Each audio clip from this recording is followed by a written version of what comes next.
আজি আমি এটা বহুত ধুনিয়া আৰু ইন্টাৰেস্টিং টপিক পঢ়িম যেটো হৈছে কুলম্বছ ল ঠিক আছে তো এই টপিকটোৰ ওপৰত বহুত বেছি কোৱেশ্চন আহে board exam JEE Neet exam যিকোনো এক্সামছ পুৰত কি হয় এই টপিকটোৰ ওপৰত কোৱেশ্চনছ খুদিব তোমালোকক ওকে তো তোমালোকে একদম ভালকে ভিডিওটো চাই যাবা একদম ডিটেইলছত চাই যাবা আৰু এটা কথা কও লগতে মই যে বহুত দিন হল বহুত দিনৰ পৰা মই ভিডিওছবোৰ দিব পৰা নাছিল কিবা অলপমান অসুবিধা আছিল মোৰ হন তো এনেকে ভিডিওছবোৰ দিব পৰা নাছিল তাৰ বাবে মই খুবেই দুখিত কিন্তু মই এইবাৰৰ পৰা এতিয়াৰ পৰা ভিডিওছবোৰ একদম ৰেগুলাৰলি আপলোড কৰি যাম তো তোমালোকে বঢ়িয়াকে চাই যাবা শেয়াৰ কৰিবা লগৰবোৰৰ লগত হয় নহয় তো এনেকে আমি আগবাঢ়ি যাব লাগিব হয় না ইটো হিটো হেল্প কৰি তোমালোকে সাপোৰ্ট কৰিবা মই সাপোৰ্ট কৰিম হয় না বঢ়িয়া তো এই যে টপিক কুলম্বছ ল এই কুলম্বছ ল টপিকটো কিতাপত অলপমান কমপ্লিকেটেড ধৰণে দিয়া আছে তো মই একদম ইয়াতে সহজ ভাষাত একদম সহজে বুজাই দিম টপিকটো ঠিক আছে সোৱা আসলতে কাহিনীটো কি যে যদি দুটা চাৰ্জ থাকে এটা কিউ এই Q1 বুলি কই দিও এটো Q2 বুলি কই দিও সাপোজ এই দুইটা চাৰ্জ পজিটিভ তেতিয়া কি হ'ব দুইটাৰ মাজত ৰিপালচন হ'ব তাৰ মানে ইয়াক ঠেলিব এটো ডাইৰেকশনত আৰু ইয়াক ঠেলিব এটো ডাইৰেকশনত এই ঠেলা মানে কি ঠেলা মানে হৈছে ফোৰ্স লগাব হয় নহয় তো ইয়াক ফোৰ্স লগাব এটো ডাইৰেকশনত ইয়াক ফোৰ্স লগাব এটো ডাইৰেকশনত যদি এটা নেগেটিভ চাৰ্জ হয় আৰু এটা যদি পজিটিভ চার্জ হয় তেতিয়া কি হ'ব ইয়াক টানি আনিব হয় না নহয় ইয়াক কি কৰিব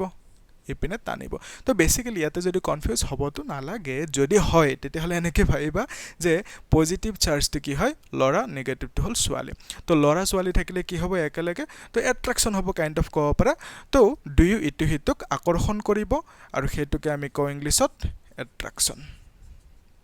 ঠিক আছে আৰু একদম গৰমৰ গেলা গৰমৰ গন্ধ সাপোজ হয় না একদম গৰমৰ দিন যেতিয়া লৰা এটাৰ ওচৰত আহিব তেতিয়া কি হ'ব লাত মাৰি পঠাব হয় না তো কি হ'ব ৰিপেল কৰিব মানে এই Q1 টোৱে Q2 কি কৰিব ফোৰ্স লগাব অপোজিট ডাইৰেকশনত মানে দুইটাই ইটো হিতক ৰিপেল কৰিব বা অপোজিট ডাইরেকশনত ফোর্স লগাব ঠিক আছে বঢ়িয়া তো এই যে কেস এই দুটা কেসত কি হল দুটা কেসতে ফোর্স লাগিল এটা হল অ্যাট্ৰাকশন এটা হল ৰিপালশন ঠিক আছে বঢ়িয়া কোৱেশ্চনটো হল যে ইয়াতে যে ফোৰ্সটো লাগিল এই ফোৰ্সটো কিমান হ'ব কোৱেশ্চনটো হেতুৱে যে ফোৰ্সটো যে লাগিলে কিমান নো ফোৰ্স লাগিব হেতুৰ কাৰণে আমাক লাগিলে তা ফৰ্মুলা ওকে তো এই জন্তু ফৰ্মুলা দুইটাৰ মাজত জন্তু ফোৰ্স লাগিব সেই ফোৰ্সটোৰ জন্তু ফৰ্মুলা হল সেই ফোৰ্সটোৰ ফৰ্মুলাটো আমাক কোনে দিলে কুলম্ব নামৰ সাইন্টিস্ট জনে দিলে ঠিক আছে তো কুলম্ব নামৰ সাইন্টিস্ট জনে কি কলে আসলতে সেই বস্তুটো সোৱা কুলম্ব নামৰ সাইন্টিস্ট জনে কলে যে দুইটাৰ মাজত যে ফোৰ্স লাগিব সেই ফোৰ্সটো প্ৰপৰ্চনেল হ'ব দুইটা চাৰ্জৰ প্ৰডাক্টৰ লগত ঠিক আছে প্ৰোডাক্ট মানে কি মাল্টিপ্লিকেশন ওকে তো দুইটা চাৰ্জৰ জন্তু মাল্টিপ্লিকেশন হ'ব প্ৰডাক্ট হ'ব সেই দুটাৰ লগত প্ৰপৰ্চনেল হ'ব আসলতে এক স্টেটমেন্টটো এনেকে দিছিলে স্টেটমেন্টটো কি দিছিল মই লিখি দি আছো ফোর্স বিটুইন देम ওকে তোমালোকে নোটস পাই যাবা মই ডেসক্ৰিপচন বক্সত নোটস দি দিম একদম বঢ়িয়াকৈ মই নিজে হাতেৰে লিখিছো একদম সহজ ভাষাত লিখিছো তোমালোকে তাৰ পৰা ডাউনলোড কৰি লবা ওকে তো force between the two charges okay two charges is proportional কি কলে proportional তো proportional মানে কি এটা বাঢ়িলে আনটো বাঢ়িব okay তো force between the two charges is proportional to the product মানে multiplication product of the magnitude product of the magnitude of the two charges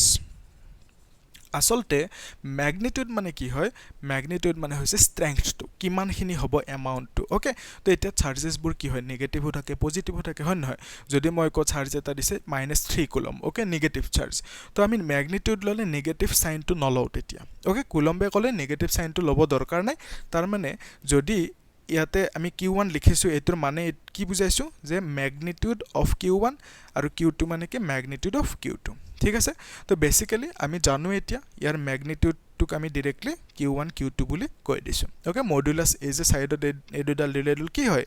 বেৰা দিছে হয়নে তো এডুডাল মডুলাস ওকে তো এই যে মডুলাস পালা তুমি এই মডুলাসটো ইয়াতে নিলিখিলেও হ'ব লিখিলে হ'ব একো কথা নাই ওকে তো আমি ব্যাকগ্ৰাউণ্ডত আমি বুজি লম যে ইয়াতে q1 q2 অকল যদি লিখি দিও আমি কি বুজি লম যে তাত মডুলাছ আছে ম্যাগনিটিউডৰ কথা কৈছে এটা চোৱা কুলম্বে এইখিনিতে ৰখা নাই আৰু এটা কথা ক'লে কুলম্বে কি ক'লে যে product of the magnitude of the two charges and আৰু এটা স্টেটমেন্ট কি দিলে and it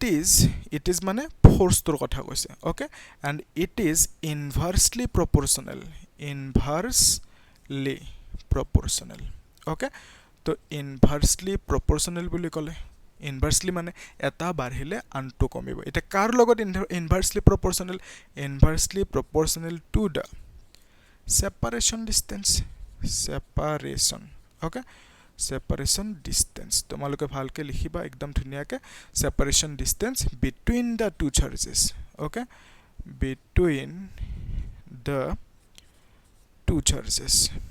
okay to separation distance between the two charges তো দুইটা চাৰ্জৰ মাজত কি থাকিব এটা separation distance থাকিব এই যোনটো separation distance ৰবা মই ব্ল্যাক কালাৰ দি লিখি দি আছো তো এই দুটাৰ মাজত যোনটো separation distance ওই লিখাই না যে দেখোন কি হ'ল ইয়াৰ okay তো দুইটাৰ মাজত যোনটো separation distance থাকিব এটুক আমি সাপোজ r বুলি কৈছো okay তো কুলম্বে কি ক'লে যে force is inversely proportional to the separation distance আৰু তাৰ স্কয়াৰ তো ইয়াতে ভুল লিখিছো মই কি লিখিছো it is inversely proportional to the separation distance তো square of separation distance হ'ব লাগিব proportional to the square okay square of separation distance between the two charges এনেকে লিখিবা আৰামসে একদম সো তো force is equal to q1 q2 by r square লিখি দিলা এটা মছিব লাগিব তোমালোকে বঢ়িয়াকে নোট কৰি ৰাখা এখিনি ঠিক আছে তো কি কৰিবা নোট কৰিলা ন এবাৰ ওয়াল খনা সমান এখন বোৰ্ড কিনিব লাগিব তেতিয়া আৰু বাৰে বাৰে মছি থাকিব নালাগে না তো এটা চোৱা তো তোমালোকে কি লিখিবা যে f is proportional to q1 q2 by r square ঠিক আছে তো এটো লিখি দিলা f is proportional to q1 q2 by r square এটা সব proportionality গুছাব কাৰণে আমি এটা কনস্ট্যান্ট দিব লাগিব k বুলি দিলো constant to q1 q2 by r square লিখি দিলো ওকে তো k যোনটো ইয়াতে পালা এই k টোৰ এটা ভ্যালু থাকিব ওকে তো k টোক আমি কি বুলি কম 1/4 pi epsilon naught ঠিক আছে আৰু k এর ভ্যালু এটা থাকিব ভ্যালুটো কিমান 9 into 10 to the power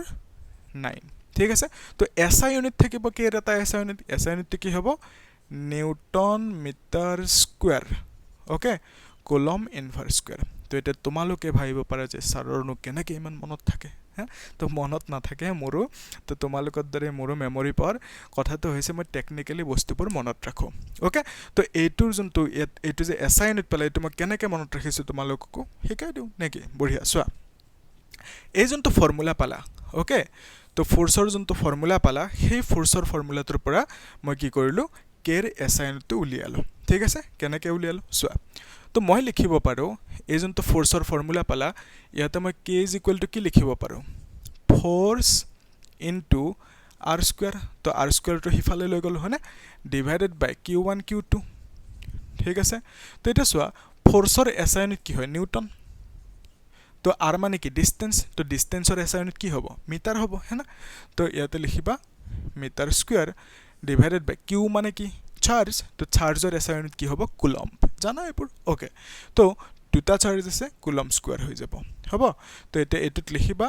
Newton metre square এটো ওপৰত গলে -2 হৈ যাব হয় না নহয় তো এনেকে আৰামসে লিখি দিবা কেৰ এসআই ইউনিট তো এটো উলিয়াব দিব তোমাক এক্সামত হ'ব 1 মাৰ্কৰ কাৰণে এনেকে উলিয়াব দিব আৰামসে উলিয়াব পাৰিবা হয় না তো যদি মুখস্থ মাৰি যোৱা কি হ'ব জানাই তো কি হ'ব তো এক্সামত কলম কামুৰি থাকতে যাব হয় না ভাবি থাকিবা কি বা আছিল হয় না তো তোমালোকে মুখস্থ কৰাত প্ৰিফাৰেন্স নিদিবা কি কৰিবা কনসেপচুয়ালি বস্তুবোৰ পঢ়ি যাবা ঠিক আছে এটা চোৱা মেইন কাহানীটো তো তোমালোকে কি পালা ইয়াতে পালা যে যদি দুটা চাৰ্জ থাকে এটা q1 এটা q2 দুইটাৰ মাজত এটা ডিসটেন্স আছে r তো দুইটাৰ মাজত যদি পজিটিভ নেগেটিভ হয় অ্যাট্ৰাকশন ফোৰ্স লাগিব আৰু পজিটিভ পজিটিভ হলে ৰিপালশন ফোৰ্স বা নেগেটিভ নেগেটিভ হলে কি হ'ব obviously ৰিপালশন ফোর্স ওকে তো এই কেছটোত কি হ'ব যোনটো ফোর্স লাগিব কুলম্বে কি বুলি ক'লে ফোর্সটো k q1 q2 by r square আৰু k এৰ ভ্যালু লিখিব পাৰা এটো নহলে বা 1/4 pi epsilon এনেকে লিখিব পাৰা আৰামসে ওকে তো আমি কেৰ এছাইনটো উলিয়ালো সবখিনি কাম হৈ গ'ল আমাৰ এতিয়া চোৱা এই যে চাৰ্জ দুটা আছে ক'ত আছে এয়াৰত আছে এয়াৰ মানে নৰ্মেল এয়াৰত আছে হাৱাত হয়নে তো যেতিয়া চাৰ্জ দুটা এয়াৰত থাকে ওকে তেতিয়া ফোৰ্সটো ইমানখিনি হ'ল মোৰ কোৱেশ্চনটো হৈছে এই কোৱেশ্চনটো কিয় সুধিব লৈছো মই বিকজ তোমালোকক যেতিয়া জেডব্লিউ নিট এক্সামছ দিবা সেইবোৰ এক্সামত তোমালোকক অলপমান ক্ৰিটিকেল টাইপত সুধিব কোৱেশ্চনবোৰ ঠিক আছে তো একেলগে আমি চাই যাও কিনো আছে হয় নহয় তো চোৱা যদি তুমি চাৰ্জ দুটা ৱাটাৰত ৰাখা ওকে ৱাটাৰ আছে তো ৱাটাৰত তুমি কি কৰিছা এইবোৰ ৱাটাৰ হ'ব তো এই ৱাটাৰত তুমি চাৰ্জ দুটা ৰাখিছা Q1 Q2 তো কোৱেশ্চনটো হৈছে ইয়াতে যেনেকৈ সেপাৰেশন ডিসটেন্স r আছিল যিমান আছিল ইয়াতো সেপাৰেশন ডিসটেন্স সেম আছে ইয়াতে যোনটো Q1 চাৰ্জ আছে যিমান হ'ব ভ্যালু ইয়াৰো ভ্যালু সিমানেই হ'ব ইয়াতে যোনটো Q2 আছে ইয়াৰ যিমান ভ্যালু হ'ব ইয়াতে থকা Q2 ৰ ভ্যালু সেম হ'ব তো বেসিক্যালি r মানে সেপাৰেশন ডিসটেন্স আৰু চাৰ্জৰ ভ্যালু দুইটা সেম আছে কিন্তু কি কৰিছা এই দুটা চাৰ্জক তুমি এয়াৰত ৰাখিছা আৰু এই দুটা সেম চাৰ্জক এবাৰ ক'ত ৰাখিলা ৱাটাৰত ৰাখিলা তো কোৱেশ্চনটো হৈছে ৱাটাৰত ৰাখাৰ পিছতো দুইটাৰ মাজত যোনটো ফোৰ্স লাগিব সেই ফোৰ্সটোৰ ফৰ্মুলা এইটোৱে হ'ব নেকি কোৱেশ্চনটো হেতু ঠিক আছে তো হেতুৰ কাৰণে মই এটা কাম কৰো ইয়াতে লিখি দিও হেতুৰ কাৰণে যোনটো ফৰ্মুলা হ'ব সেই ফৰ্মুলাটো এটো আসলতে কি হয় যোনটো এয়াৰত ফৰ্মুলা হ'ব ফোৰ্স ইন এয়াৰ ওকে এই ফোৰ্সটোক মই কলো এফ এয়াৰ বুলি ঠিক আছে তো এয়াৰত থাকিলে যোনটো ফোৰ্সৰ ফৰ্মুলা হ'ব সেইটোতকে 80 গুণ বেছি হ'ব 80 গুণ বেছি হ'ব ৱাটাৰত যোনটো ফোৰ্স লাগিব বুজিলা তো এই কেছটোত যোনটো ফোৰ্স লাগিব দুইটাৰ মাজত সেই ফোৰ্সটোক মই কলো এফ ৱাটাৰ ওকে তো coulomb force between the two charges যেতিয়া তুমি দুইটা চাৰ্জক পানীত ৰাখিছা ওকে তো ইন দ্যাট কেস যোনটো ফোৰ্স লাগিব সেই ফোৰ্সটো কলা এফ ৱাটাৰ তো এয়াৰত যোনটো ফোৰ্স লাগিব সেইটো 80 গুণ 80 টাইমছ ডাঙৰ হ'ব পানীত থাকিলে যেতিয়া ফোর্সটো লাগিব হেতুতকে ওকে তো এই যোনটো 80 পালা এই 80 টোকে কি বুলি কবা এই 80 টোকে কবা ডাইইলেক্ট্ৰিক কনস্ট্যান্ট ওকে ডাইইলেক্ট্ৰিক কনস্ট্যান্ট তো আসলতে ইয়াৰ পৰা এটা ফৰ্মুলা লিখিব পাৰা তুমি ফৰ্মুলাটো কি লিখিব পাৰা ইয়াতে লিখি দিও মই তোমালোকে বঢ়িয়াকে একদম পজ কৰি যাবা নোট লিখি যাবা এনেকে লিখি যাবা তো মইতো নোট দিমে বাট তোমালোকে যেতিয়া এটা নিজে লিখি যাবা পজ কৰি তেতিয়া একদম ক্লিয়াৰ হৈ যাব বস্তুবোৰ ওকে আৰু ব্ৰেইনত বহি যাব ছাপি যাব হয়নে সোৱা তো আসলতে ইয়াৰ পৰা মই ফৰ্মুলা এটা লিখিব পাৰো যে force in air is equal two k force in water okay তো এতিয়া চোৱা এই ফোৰ্সটোক মই লিখিব পাৰো আসলতে কি হয় ফোৰ্সৰ ফৰ্মুলাটো কি আছিল 1/4 পাই এপসাইলন নট হয়না তাৰ পিছত কি লিখিবা q1 q2 divided by r square লিখিবা ইজ ইকুয়াল টু এটো কে লিখিবা হয়না তাৰ পিছত কি লিখিবা 1/4 পাই এপসাইলন নট লিখিবা তাৰ পিছত লিখিবা q1 q2 বাই r স্কয়াৰ ঠিক আছে তো এটো হল তোমাৰ কাহানী ওকে তো যেতিয়া পানীত ৰাখিবা তেতিয়া তুমি কেৰ ভ্যালু কিমান লিখিবা 80 লিখিবা তো কে টু কি হয় ডাইইলেক্ট্ৰিক কনস্ট্যান্ট যেতিয়া অইলত ৰাখিবা পানীৰ জাগাত সাপোজ অইল দি দিলা হয়না তো অইলত ৰাখিলে কি হ'ব তেতিয়া এই কেৰ ভ্যালুটো অইলৰ কাৰণে যোনটো কেৰ ভ্যালু হ'ব ডাইইলেক্ট্ৰিক কনস্ট্যান্টৰ ভ্যালু হ'ব সেই ভ্যালুটো বেলেগ হ'ব ঠিক আছে তো সেই ভ্যালুটো লিখি দিবা কোৱেশ্চনত তোমাক দিয়াই থাকিব এই কেৰ ভ্যালুটো ওকে তো বেসিক্যালি ইয়াতে যোনটো এটো কে পালা এটো কেৰ ভ্যালু কিমান 1/4 পাই এপসাইলন এটো মিস আন্ডাৰস্টুড নকৰিবা এটো ফুল নকৰিবা ওকে তো এই কেৰ ভ্যালুটো কিমান এইখিনি কিন্তু ইয়াতে যোনটো আমি কে লিখিলো বা ইয়াতে যোনটো আমি কে লিখিলো 80 টোক আমি কে বুলি কলো হয়না তো এই দুটা বেলেগ হ'ব ওকে আৰু এই কেটোক আমি কম ডাইইলেক্ট্ৰিক কনস্ট্যান্ট ওকে তো বেলেগ যেতিয়া মিডিয়াম থাকিব ওয়াটাৰ থাকিব অইল থাকিব সাপোজ বেলেগ কিবা আঠা জাতীয় বস্তু আছে গ্ৰীস বুলি কলো হয়না তো হানি বুলি কলো ইন দ্যাট কেস যোনটো কেৰ ভ্যালু হ'ব হেতু